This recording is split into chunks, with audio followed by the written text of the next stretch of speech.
Hello everyone, good morning. मैं Jay, welcome to hard study point. आज के इस वीडियो में देखेंगे जैसा कि अभी हाल ही में चर्चे में आया प्रधानमंत्री संग्रहालय। मतलब अभी से पहले जितने भी भारत के प्रधानमंत्री रहे हैं उनकी याद में उनकी यादों को संजो करके या फिर रिसर्च के लिए एक संग्रहालय बनाया गया है जिसमें उनसे संबंधित चीज़ें रखी जाएंगी, उनसे संबंधित बुक्स, उनके एक्सेसरीज़ और उनके कुछ ऑडियो वीडियो या फिर उनके जो पेपर कटिंग होंगे वो सभी चीज़ें उनकी वहाँ पे होगी। तो यहाँ से कुछ क्वेश्चन बनते हैं जो कि एग्जाम के लिए इंपॉर्टेंट हो सकते हैं, तो वही क्वेश्चन यहाँ पे लेके आया हूँ। ठीक है, भारत के प्रधानमंत्रियों के जीवन को प्रदर्शित करने वाला प्रधानमंत्री संग्रहालय का उद्घाटन किसके द्वारा किया गया? तो यह उद्घाटन जो किया गया प्रधानमंत्री मोदी जी के द्वारा किया गया। ठीक है, तो यहाँ से देख लेते हैं इसका उद्देश्य क्या रहा है। तो इसका उद्देश्य बेसिकली रहा है, इसका उद्घाटन आज़ादी का अमृत महोत्सव के दौरान किया गया। ठीक है, उद्देश्य इसका क्या रहा है इस संग्रहालय का बनाने के पीछे?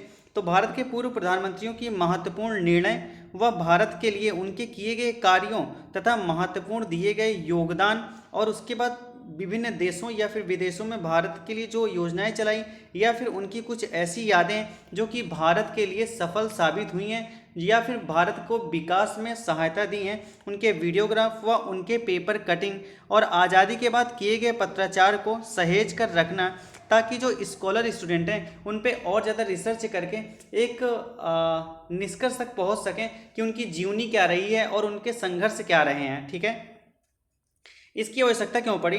दुनिया के हर देश, ज़्यादातर देश अपने राष्ट्रपति या फिर राजा की यादों को सजे कर रखता है। जैसे अमेरिका अपने देश के पूर्व राष्ट्रपति, मतलब जो अमेरिका है व्हाइट हाउस में उसके जो पूर्व राष्ट्रपति रहे हैं उनकी फ़ोटो आपको देखने को मिल जाएंगी और उनसे संबंधित कुछ रिकॉर्ड देखने को मिल जाएंगे अमेरिका के दौरान। और इसी तरह यहाँ पे जैसे रूस की बात करते हैं तो रूस की म्यूजियम बनाया गया है। रूस में म्यूजियम में जैसे कि लेनिन रहे हैं, ठीक है, या फिर उनके और भी शासक रहे हैं, तो उनकी बहुत सारी चीज़ें सहेज कर रखी गई हैं। ठीक है, भारत में भी कुछ ऐसी ही कोशिश किया जा रहा है। 1964 के बाद सबसे लंबा कार्यकाल पीएम जवाहरलाल नेहरू जी की मृत्यु के पहले इस बिल्डिंग जिसमें वो निवास करते थे उनकी मृत्यु के बाद ही वह म्यूजियम और लाइब्रेरी बनाई गई। मतलब कि जो जवाहरलाल नेहरू थे सबसे लंबे समय तक पीएम रहे, तो वो जिस बिल्डिंग में रहते थे उसी को उनकी मृत्यु के बाद उनके नाम पर म्यूजियम और लाइब्रेरी बनाई गई, जहाँ पे उनसे संबंधित उनकी बुकें और उनके द्वारा किए गए पत्राचार, उनके द्वारा की गई बहुत सारी वीडियो और बहुत सारे पेपर कटिंग वहाँ पे रखे गए। ठीक है, उनसे ही संबंधित नहीं बल्कि आज़ादी में जिन जिन व्यक्तियों का बहुत बड़ा योगदान रहा था उनकी भी चीज़ें, बुक्स वगैरह वहाँ पर रखे गए। गांधी जी से संबंधित चीज़ें वहाँ पर बहुत सारी चीज़ें सहेज कर रखी गई थी। ठीक है, अंग्रेज़ों के समय इसका निर्माण किया गया था जिसमें जवाहरलाल नेहरू जी रहते थे। 1930 में इसका निर्माण किया गया था जिसे फ्लैग स्टेप हाउस के नाम से जाना जाता था। नेक्स्ट क्वेश्चन यहाँ पर है, प्रधानमंत्री संग्रहालय बनाने की शुरुआत कब की गई?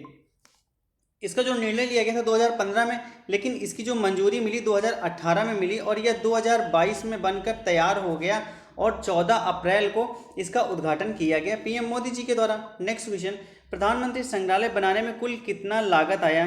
तो प्रधानमंत्री संग्रहालय बनाने में टोटल 271 करोड़ लागत आई। ये अमाउंट इंपॉर्टेंट है चूंकि इससे संबंधित क्वेश्चन एग्जाम में पूछे जाते हैं। नेक्स्ट क्वेश्चन यहाँ पे, प्रधानमंत्री संग्रहालय में पहला टिकट किसके द्वारा खरीदा गया? तो इसमें जो पहला टिकट खरीद करके प्रवेश किया गया श्री मोदी जी के द्वारा किया गया।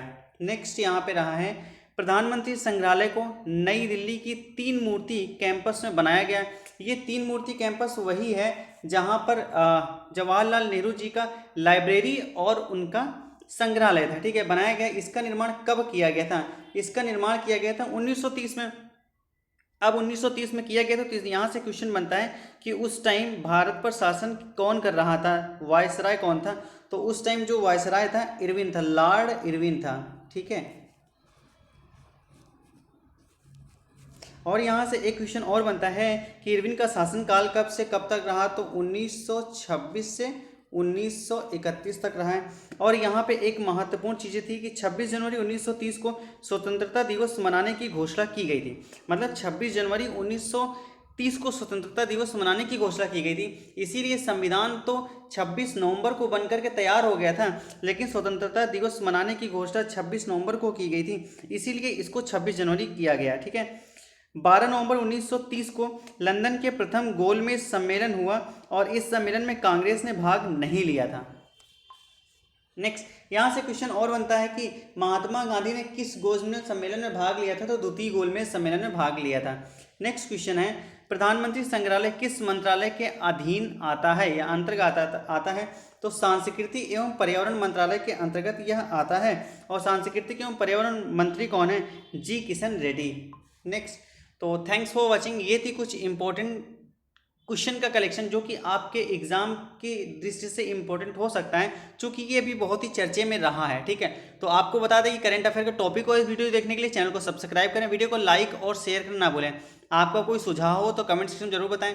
Thanks for watching. और आपके लिए क्वेश्चन है जो कि आप उसका आंसर कमेंट सेक्शन में देखें। ऐसी हम आशा करते हैं कि भारत के जो प्रधानमंत्री मोदी जी हैं वो व्यक्ति के रूप में कौन से क्रम के हैं और प्रधानमंत्री के रूप में कौन से क्रम के हैं। मतलब कुछ ऐसे प्रधानमंत्री हुए हैं जिनका कार्यकाल 2 से 3 बार रहा है, तो उस क्रम में कौन से नंबर के हैं और प्रधानमंत्री के क्रम के कौन से नंबर के हैं। तो थैंक्स फॉर वॉचिंग, मिलते हैं नेक्स्ट वीडियो में। Thank you.